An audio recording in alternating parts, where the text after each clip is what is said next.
Reconvene the regular session of the February 19th, 2019 Central City Council. The time is 7:03, and the executive session has been concluded. The participants in the executive session were Mayor Fay, Mayor Pro Tem Larada, Alderman Aiken, Alderman Heidel, Alderman Mitchell, City Manager Daniel Mira, City Attorney Marcus McCaskin, City Finance Director Abigail Robbins, and City Council Development Director Ray Rears. For the record, if any person who participated in the executive session believes that any substantial discussion of any matters not included in the motion to go into executive session occurred during the executive session, or that any improper action occurred during the executive session in violation of the open meetings law, I ask that you state your concerns for the record. Seeing none, I will continue with the February 19th regular meeting agenda. At this time, please stand and join me in reciting the Pledge of Allegiance. I pledge allegiance to the flag of the United States of America and to the republic for which it stands, one nation, under God, indivisible, with liberty and justice for all.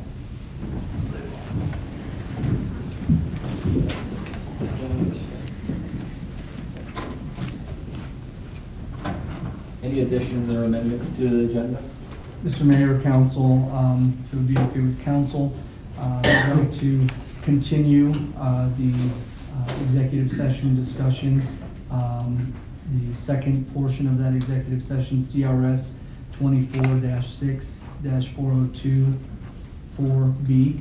And if we could continue that discussion in between the last public forum and adjournment. Sounds good. Do we have to vote on that? I think if we have a motion to amend the agenda in a second. I move to amend the agenda as per what Daniel just said. Second? All in favor? Aye. Motion carries. Any other additions or amendments? Okay. Any conflicts of interest with anything on the agenda? Seeing none, we will move on to the consent agenda and look at the bills. Anyone have any questions about the bills? Mine have already been answered. I have a couple. That's the first one, when we say outright towing, $800. What, is that a public works vehicle or? A public works vehicle that was towed. Sam. You towed it to Lyman? From here to Denver. So it cost you it was a large snowplow. You might have seen it up here on the parkway. And it cost $500 as the hook fee. So that's just kind of what it costs to do business with the big trucks. So, and then, about 40% down, the Ideal Fence Corp, they replaced the damaged guardrail on the parkway for $8,400. Was that a damage that we caused, or was it? That was the ambulance, wasn't it? That was damage caused to the guardrail by the Gilpin Ambulance Authority, and we have received a check for that even prior to the repairs. I got an estimate earlier on this year. They paid the estimate, and the estimate matched the repair bill. So that was a wash. What was the Silver Creek Fire deployment? What was that? So with our volunteer fire department, we have volunteers that are eligible to participate in fires outside of our jurisdiction.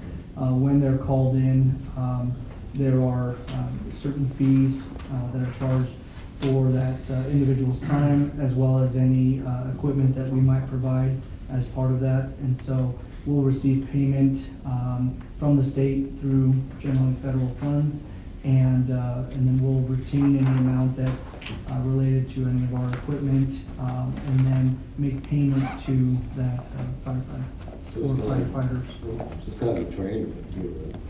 Is that right, Gary? What's that? Kind of like a training thing too for the.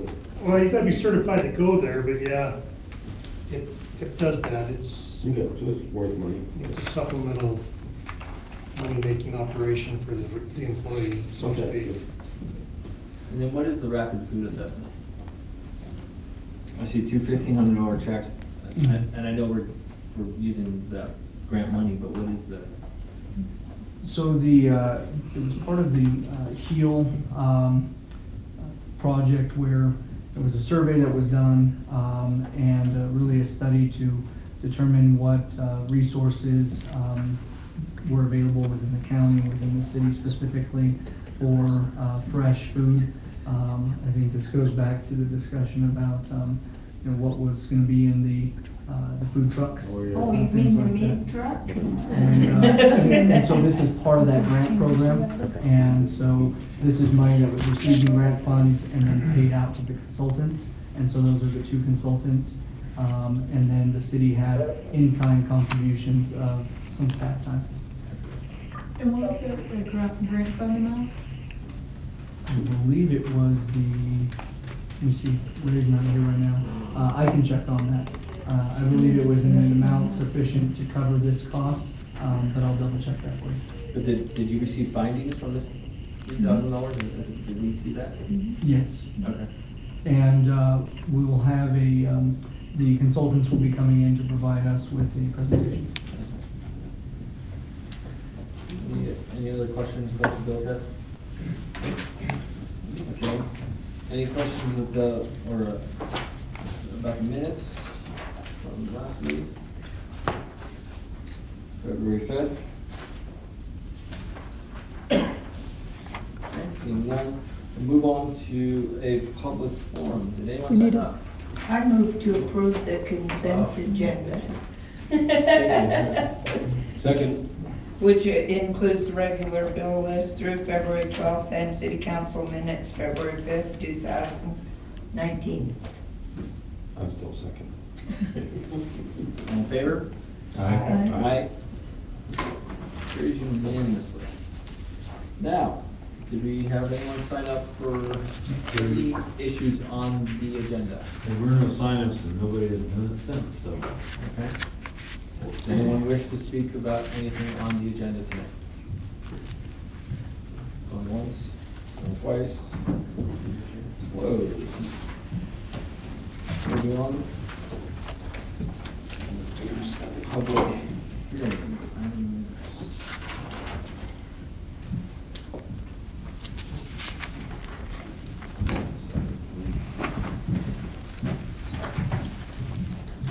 Ordinance number 1902, an ordinance of the City Council of the City of Central, Colorado, amending the City of Central Municipal Code to establish an administrative citation procedure for addressing specified violations of the municipal code, specified violations of the municipal code, specifically adding a new Article 10 to Chapter 2 titled Administrative Penalty Citations for Code Violations.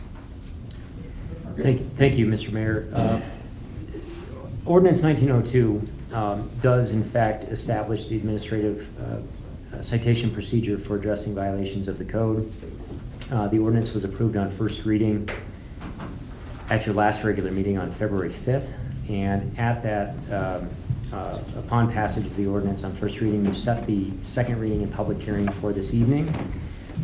Based on correspondence that I had with the city clerk, the notice that's required by your home rule charter of the adoption of the ordinance on first reading was not published in the weekly register call. So that has been arranged to be published this coming Thursday, the 21st.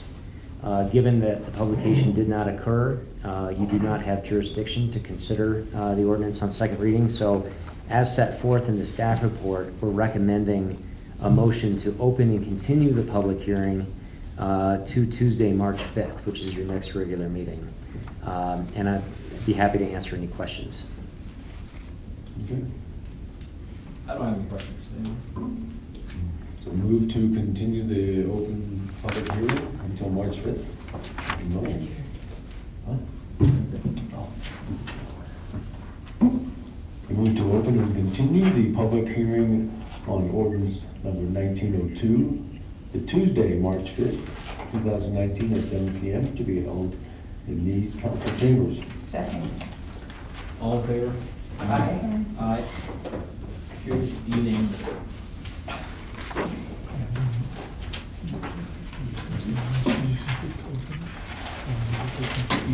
New business, resolution number 1906, a resolution of the City Council of the City of Central, Colorado, accepting completion of construction for the source water diversion structures improvements project and authorizing final payment. Mr. Nelson. Yes. Before you, I present Resolution 19-06. I'm very happy to do this.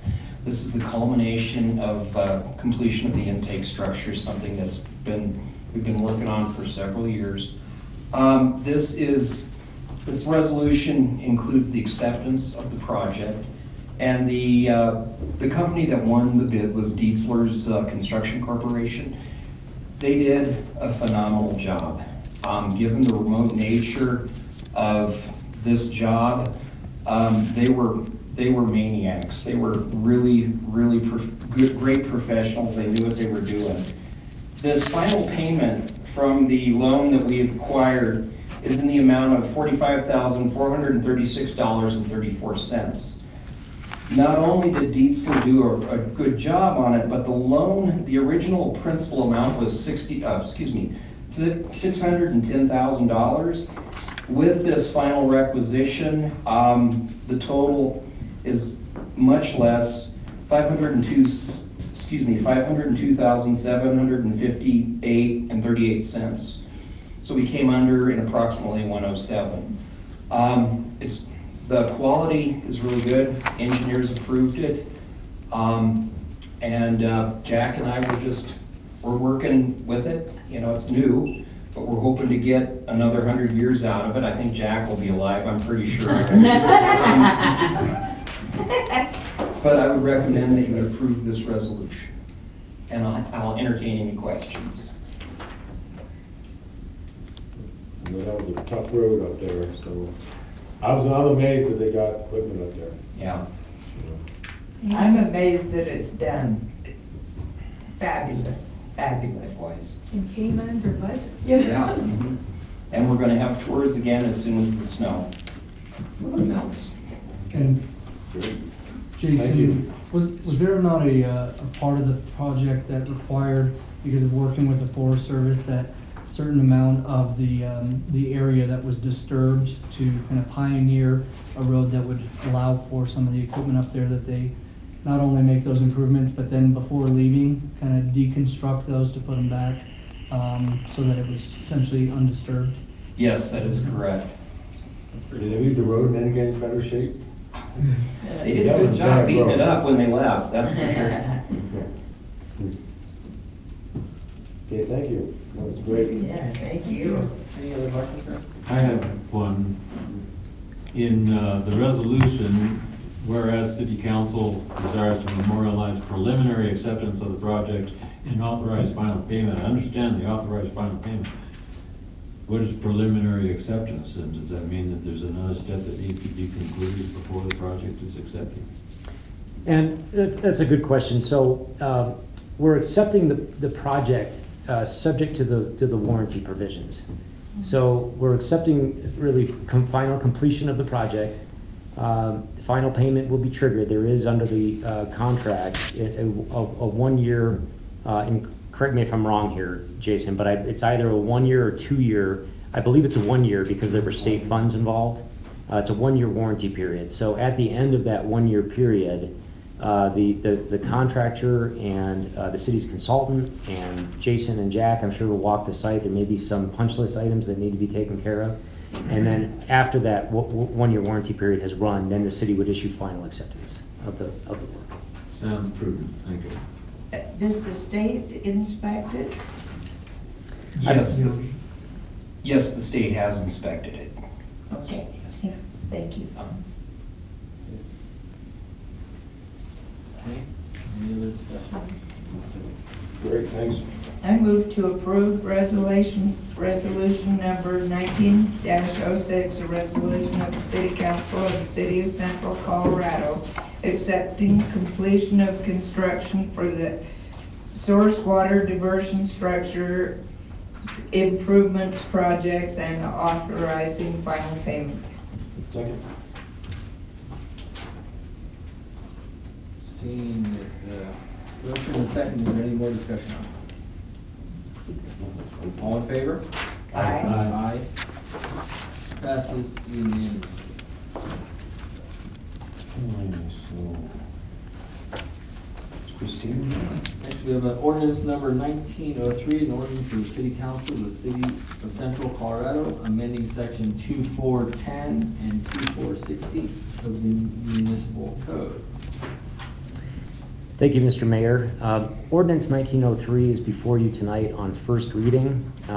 This amends the municipal code and specifically the ethics code that is incorporated in the municipal code to make it explicit that the city is not subject to the jurisdiction of the Independent Ethics Commission, or the IEC, or the ethics provisions of Article 29 of the Colorado Constitution, pursuant to an exemption for home rule municipalities that is included in that constitutional provision. So this is an issue that came up actually during the training that we provided to members of the council. And when we were reviewing the ethics code with all of you, we noticed that there were a couple of things that could be improved upon. And specifically, just by way of background, the Article 29 was incorporated into the Colorado Constitution in 2000, probably January 1 of 2007, following adoption of a citizen-initiated provision to the Constitution at the November 2006 election. And that amendment created the Independent Ethics Commission, or the IEC, and this is a body that provides oversight for government officials in Colorado. The IEC over the past couple of years has really been trying to expand its jurisdiction to include home rule municipalities, even though there is a clear exemption for home rule municipalities in what was approved by the voters in November of 2006. There is a recent Denver court decision where the city of Glendale, and specifically the mayor of Glendale, was brought before the IEC, and Glendale said, wait a minute, guys, you don't have jurisdiction. We're home rule. We have adopted our own ethics code. The IEC disagreed. That ended up going to the Denver District Court. And the judge in that decision found that the express language in Article 29 means what it says, that home rule jurisdictions can regulate in this area. So we are proposing a couple of changes to your code of ethics, and they're highlighted in the staff report, and I'm going to go through them here quickly. So the first change is to section 2410 of the ethics code, and this is the section that's titled Authority, Purposes, and General Policies. You'll see that we're proposing the addition of subsection 9, which reads as follows. The purpose of this article includes now, and this is the change, address the matters covered by Article 29 of the Colorado Constitution. As a home rule municipality, the City of Central intends that this article supersede Article 29 of the Colorado Constitution. And then similarly, we're recommending a change to section 2460 of the Ethics Code, and specifically, we're recommending the deletion of the phrase "or under the laws of the state of Colorado." In our opinion, that there's some potential that phrase could be interpreted as meaning that the city intended that it be subject to the jurisdiction of the IEC, even though the Code of Ethics was adopted prior to Amendment 41 in 2006. So we're recommending that minor change. And I'll stand for any questions. But with these changes, I feel fairly confident that even if an ethics complaint was filed and the IEC tried to take jurisdiction of it, we could say, you know what, guys, you don't have jurisdiction. City council, sitting as the Board of Ethics, has jurisdiction to conduct its own ethics review. And that's really the reason for these proposed changes. And again, this is before you tonight on first reading.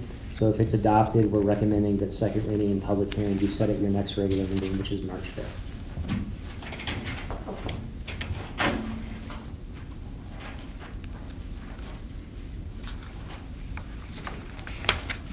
So basically, we'll just be policing our own ethics without outside bringing up ethics complaints.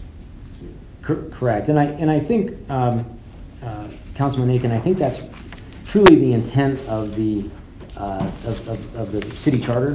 There's a provision in section 5.12 of your home rule charter that requires that city council set rules for the governance of its meetings and the conduct of its members by ordinance, and that the city council adopt an ordinance which defines misconduct in office and which sets penalties for violation.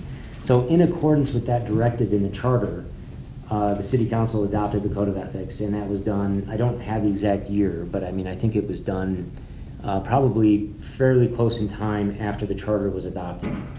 So likely in the late 90s. So you've been operating under that code of ethics, and I feel that it's a good document. It doesn't really merit any further adjustments at this point, but we are recommending these two minor changes just to avoid the need to get into a protracted argument potentially with the IEC that they do have jurisdiction.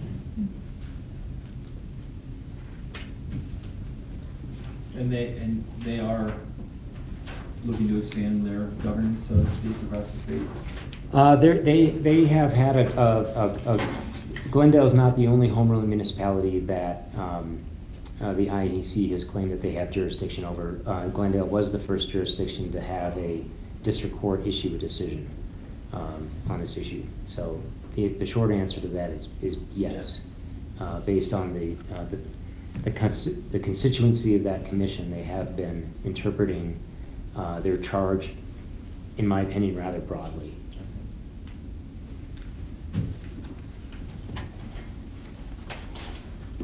Well, any discussion?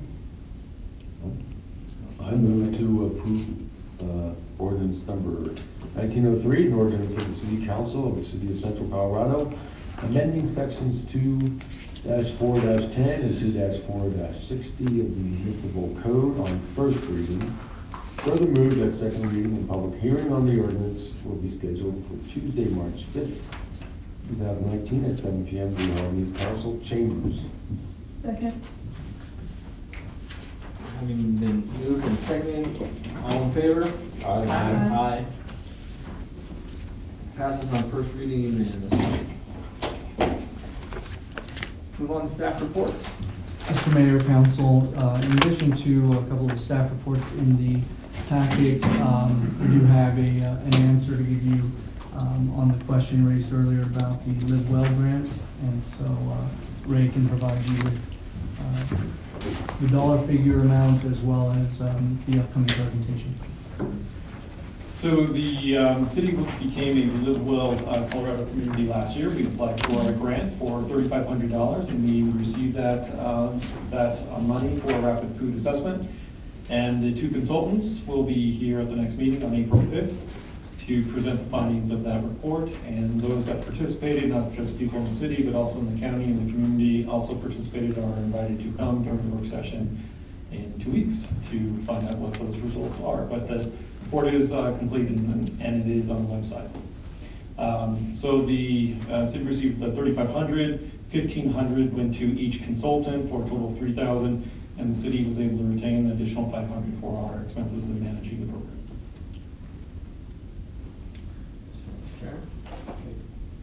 Thank you.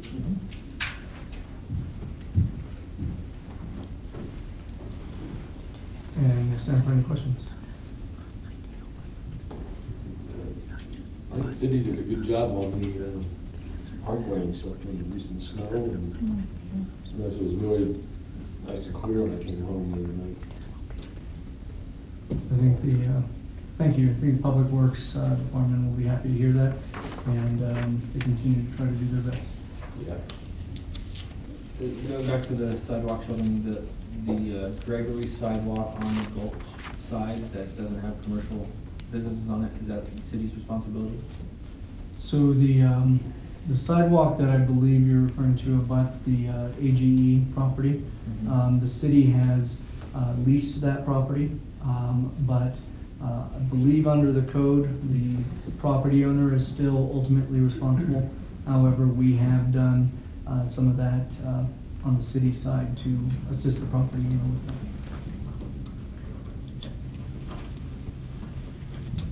I noted in Sam's report that he submitted a work order to Excel for additional street lighting on the parkway. What is that? So there will be a meeting actually tomorrow afternoon between Sam and myself and the one or more members from Excel's group, as well as Joe Ben from the Business Improvement District. And so that is the initial steps, and actually it's come through faster than we anticipated as far as getting an engineer assigned to our particular project and request. And so that went through in record time. So Sam has definitely done a great job with that. So we'll know more after we have that meeting. So they are gonna review the lighting on the parkway with recommendations for improvements, or So maybe, what's the meeting about? So actually, I should probably tell you that the city had a meeting this morning with the city engineer and one of their consulting groups. And so they will be doing the lighting assessment, which will take a look at what our current inventory is, kind of a master plan of sorts for lighting, taking a look at the spacing between the lighting that's currently out there, what types of lighting fixtures we're going to be using, and making sure that that plan is more cohesive, and recognizing that that also will include any additional lighting that may occur along the parkway. So we're kind of taking it in two pieces. I believe that the direction from council at the last meeting with respect to additional lighting on the parkway was to first get a preliminary estimate on what the design, if any additional design is required, would be, bring that back, and then we can decide whether we want to move forward with that. So it is moving faster than originally anticipated. I'm amazed considering how long it took to get their help with Spring Street, so, yeah, rapid work indeed. Would you include in that conversation the 3, 4, 5 lights that go up Nevada Street? We have. Good. That was addressed with the consultant and engineer this morning, as well as the Prosser Eureka project that was done by Excel about 4 years ago. Some newer light poles were put in there. Some of them may be closer to existing light poles than may be desirable. So. Thank you. So the bid did reach out to me regarding this issue. They are afraid that the city will look at the solution that is provided by Excel and their contractors, and that will come in too heavy and we won't move forward. They think there's better options out there that are approved by Excel. Is that part of the conversation tomorrow? So that's one of the reasons that Sam reached out to the bid, to Joe specifically, was to recognize that they had done some preliminary work.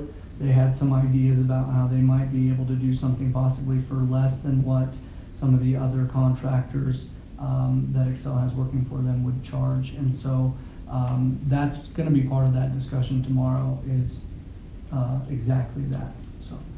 So their concerns should be addressed. Good.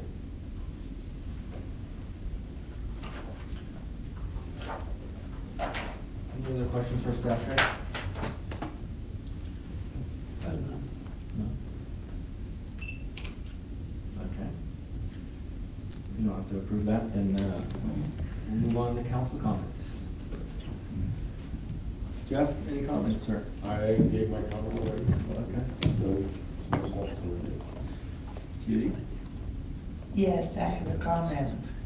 I got so excited last meeting about being a wife that I forgot to thank Reba especially and Daniel for all the help you gave me in my absence, keeping me up to date, and then getting our council up to date on telephonic participation in council. So both of you, thank you very much, and everybody and your well wishes. Thank you. Jackie? I'm just excited about the Live Well to see what they found for the survey. We talked to a good amount of people, so excited 2 weeks from now to see what they say. Well, laundry list. First item is, I noticed at the post office, a very nice poster, notice, handbill, something that said, something to the effect of, be nice, shovel your sidewalk from snow and ice. Who's responsible for that? So that was a group effort, looking at some other programs that are out there across the country. So we did borrow a majority of that content, made it our own. And so that was Reba, Ashley, and Ashley's our new management analyst, and also Public Works and Community Development. So got it all together, got that information out to the property owners, and on the reverse of that flyer was the letter providing additional detail, and that came from Ray.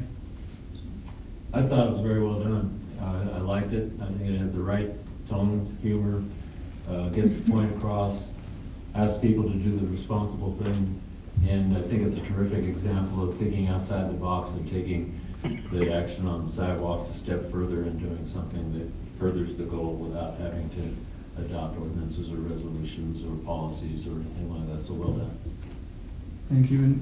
And actually, I'll go and we did print off some so that if anyone from the public wanted any, they can have one, because one of those items is if anyone's interested in having their name put on a list, then we would go ahead and put that list together so that if any property owners are looking for additional resources, we can get that to them.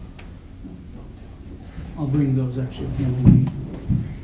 I was going to mention this during the discussion of the ordinance on first reading, when we adopted. We talked about reviewing nuisances at the time, the nuisances that are listed in the city code right now, with an eye towards making certain that they have sufficient authority to address improperly maintained buildings that are being damaged by their neglect. I think there were a couple other things, but that's the example that comes to mind. So there's that review. There's a review. We also talked about reviewing fees. So when we went through that, I'd like to keep those things on the radar. We also, we had a retreat in January, but I think we left business unfinished. And I'd like to go back and schedule another retreat so we can set those priorities and look at visioning and all those sorts of things that I think will help give staff some idea of what the council's thinking is. I suggest Hawaii. At our own expense, right? No, we pay for that. And a notice, let's see, I screwed up, Ray just left. An intended meeting or intended charrette on the Belvedere because of my schedule, and I'm hoping that we can get that taken care of and move forward. So we can get some input from the public as to what possible uses we can put in that building. Yeah, so the charrette will take place on March 14th. And so that has been moved. That'll be at 6 p.m. It's been moved to March 14th? Yes. So I can't. I believe, Ray? Yes. Is it March 14th? For the For the charrette. charrette? Still waiting for the consultants. It's going to be moved from the 14th. Okay. Originally it was the 14th. I'm just trying to find a date that works for them, and that's will work for. Yeah, I apologize again for misleading you on when I was available and when I was gone. I think that's going to be an important exercise, and I think it's not too soon for us to start promoting that, advertising it, getting the word out, and put it in the water bills or something. The more participation we can get in that meeting, the better the result will be. So, as creative as you were about snow and ice, I challenge your creativity and get more people involved in the charrette. And the last thing I have is an observation, and I'm sure Judy will enthusiastically endorse this observation.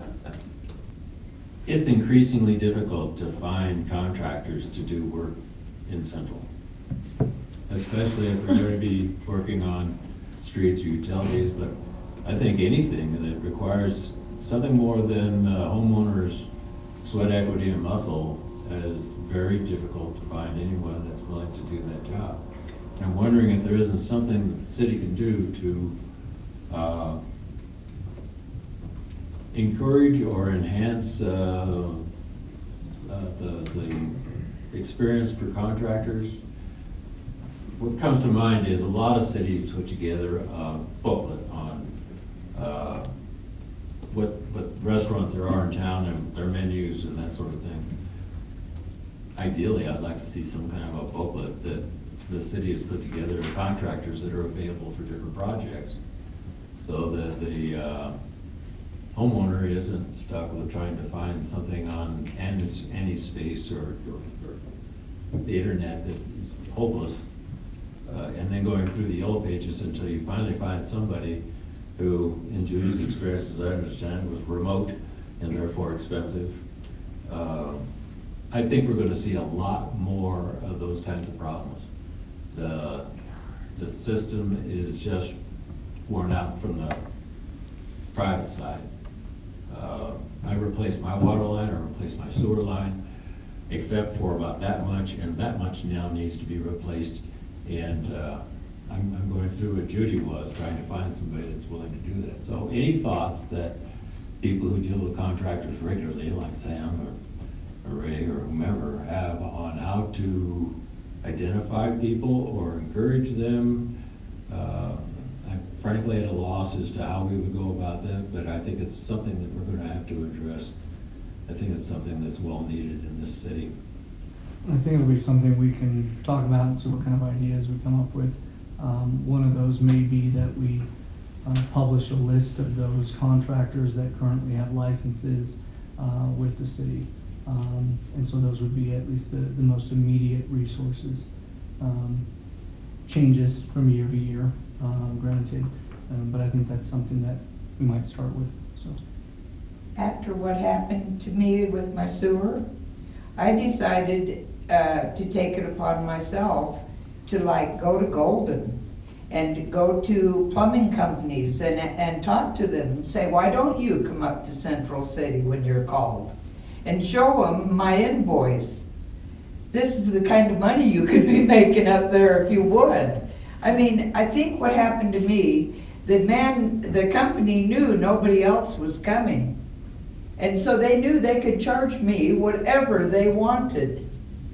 And that's what happened to me. $12,000 later that I had to pay to have a sewer.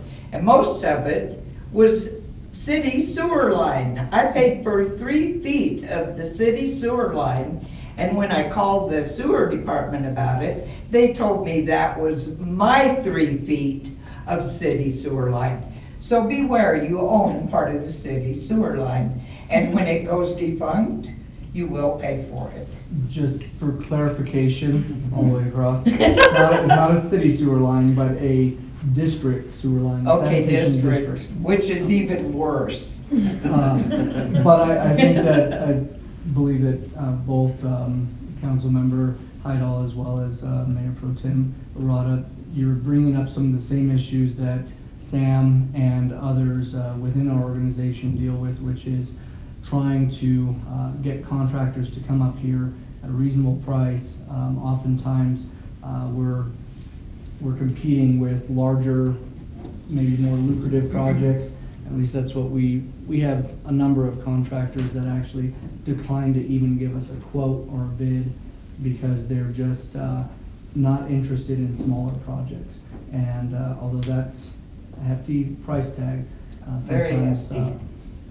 those are the issues we deal with. So I can definitely understand where you're coming from. That's something I'd like to add to the conversation about how to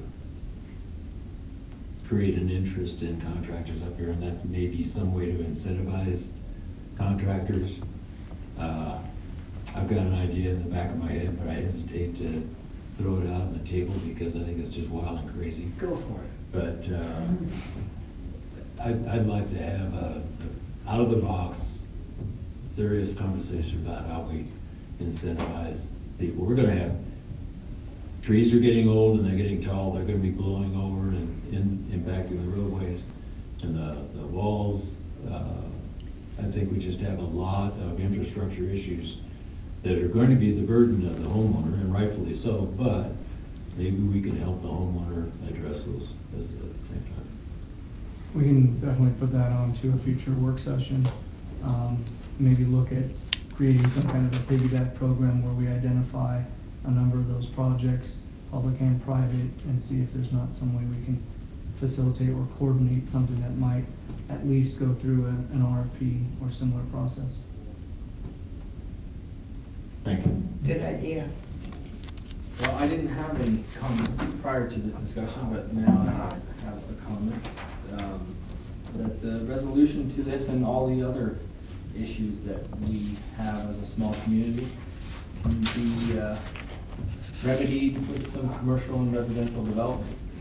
And while that's not gonna happen tomorrow and help Judy or Jack with their current problems, if we did have more rooftops and more activity, we would have more contractors as well.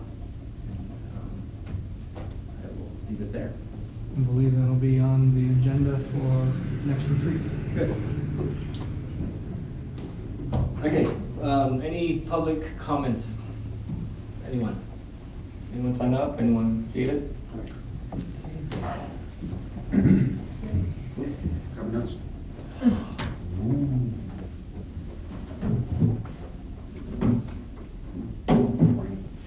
David Jocelyn, 344 East First High Street. I know you were disappointed that nobody signed up to speak, so I figured I'd volunteer to do that for you.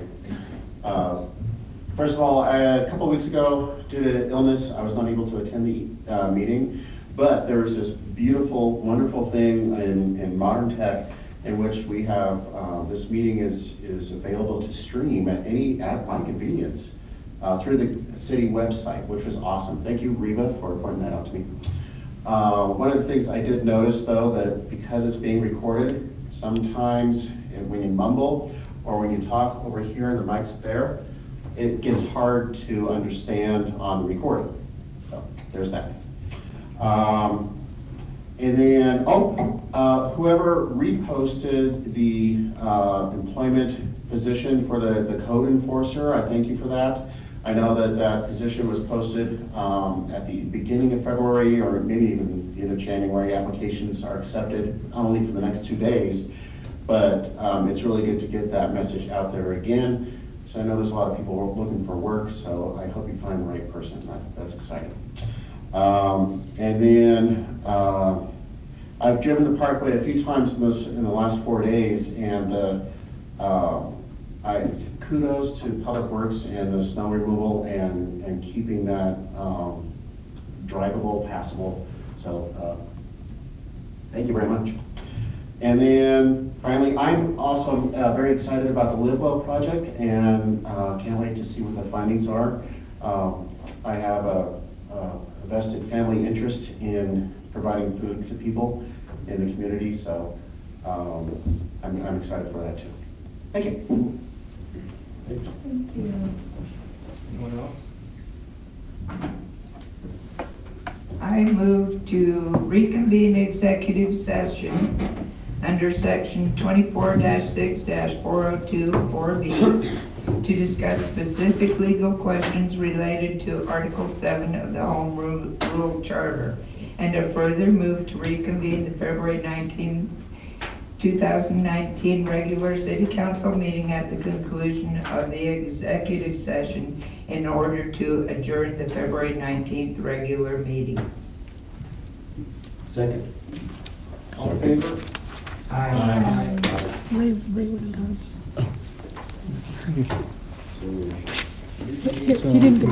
Oh, we didn't, oh, okay. And here are some of those copies.